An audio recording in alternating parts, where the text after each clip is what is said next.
28 तारिख पर्यंत कोरापुटर समस्त ऑफिसर को छुट्टी को बातिल करा जायछि। एने निर्देशनामा जारी करिसेंती कोरापुट जिलापाल कोनोसी ऑफिसर हेडक्वार्टर छाड़ी 28 तारिख पर्यंत जाई परिबे नाही। जिलापालक बिना अनुमति रे कोनोसी अधिकारी जाई परिबे नाही। भारतीय पाणीपाग विभाग अनुसार आसुथवा लघुचाप दक्षिण ओडिशा एवं उत्तर आंध्र प्रदेश दे 27 तारिख दिन गति करिवार संभावना थिबारु एहियार प्रभाव रे कोरापुट जिल्ला रे प्रबलरु अति प्रबल वर्षा हेबार संभावना रहिछि। तेणु समस्त ऑफिसर अलर्ट रहिबाकू एही निर्देशनामा रे उल्लेख रहिछि।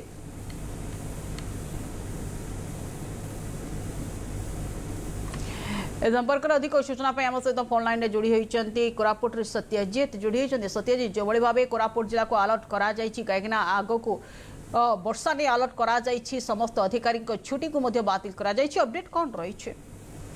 देखो कादम्बिनी कोरापुट रे 28 तारिख पर्यंत समस्त ऑफिसर को छुट्टी बातिल कर जिलापाल निर्देश जारी कर निर्देशना अनुसार कौन अधिकारी 28 तारिख पर्यंत बिना अनुमति मुख्यालय की छाड़ी पारे ना कि छुट्टी बातिल समस्त को अलर्ट रहा दि जाइए।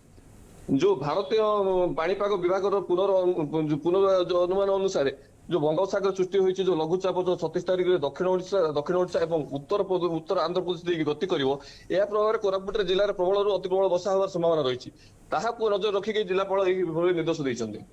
तेज जिलापाल निर्देश कहीं 27 तारिख भितर प्रबल वर्षा ने अलर्ट अधिकारी छुट्टी को बातिल करा सूचना रखुले सत्यजित किंतु गोटे कथा कहवा जितेबाला अलर्ट करा एवं तलिया अंचल लोक गोटे प्रकार सतर्क सूचना जारी करा तेबे कौन प्रकार स्थानांतर करा प्रक्रिया किंबा आश्रयस्थली एने कौन प्रकार आयोजन करा कि वर्तमान पदक्षेप निया जायछि कि देखो बर्तमान जो वर्षार जो रोचे जो मेन हो जो पावर सप्लाई हो कि रास्ता यातायात कि जरूरीकालीन सेवा रही ध्यान रखी अधिकारी को 24 घंटा अलर्ट रहा और जिलापाल जो निर्देश रही जो ओड्राफ हो कि जो फायर हो कि जो इमरजेंसी टीम हो से अलर्ट मोड रखा जो कौटी कौटे जरूरीकालीन परिस्थिति उत्पन्न हो तुरंत जरूरीकालीन परिस्थिति को मुकाबला करने समस्त अधिकारी छुट्टी को बातिल करा बहुत बहुत धन्यवाद सत्यजित आपन तमाम सूचना पे।